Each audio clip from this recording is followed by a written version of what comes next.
श्रीरामपूर संगमनेर रस्त्यावर भीषण अपघातात एकाच कुटुंबातील 6 जणांचा अंत। श्रीरामपूर संगमनेर रस्त्यावर खंडाळा गावाजवळ आज सायंकाळी 6 वाजेच्या सुमारास मालवाहतूक ट्रक आणि स्विफ्ट डिझायर यांचा भीषण अपघात झाला। या अपघातात एकाच कुटुंबातील 6 सदस्यांचा दुर्दैवी मृत्यू झाला आहे। अवघ्या 10 दिवसांपूर्वी घेतलेल्या नवीन कारने पावन गणपतीच्या दर्शनाला जात असताना या कुटुंबावर काळाने घाला घातला। मिळालेल्या माहितीनुसार चव्हाण कुटुंब आपल्या नवीन कारने खंडाळा येथील पावन गणपतीच्या दर्शनासाठी निघाले होते। रस्त्यावर ओव्हरटेक करण्याच्या प्रयत्नात कारची समोरून येणाऱ्या मालवाहू ट्रकला जोरदार धडक बसली। ही धडक इतकी भीषण होती की कारचा अक्षरशः चक्काचूर झाला। यामध्ये 4 प्रवाशांचा जागीच मृत्यू झाला, तर दोघांचा रुग्णालयात उपचारादरम्यान मृत्यू झाला।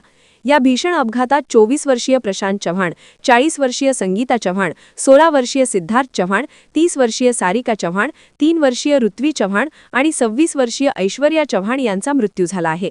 या अपघातात 6 वर्षीय रुद्र चव्हाण गंभीर जखमी झाला असून त्याच्यावर लोणी येथील प्रवरा रुग्णालयात अतिदक्षता विभागात उपचार सुरू आहेत। त्याची प्रकृती चिंताजनक असल्याचे समजते। अवघ्या 10 दिवसांपूर्वीच घरात नवीन कार आल्याने आनंदाचे वातावरण होते, मात्र एका अपघाताने होत्याचे नव्हते झाले असून संपूर्ण परिसरावर शोककळा पसरली आहे।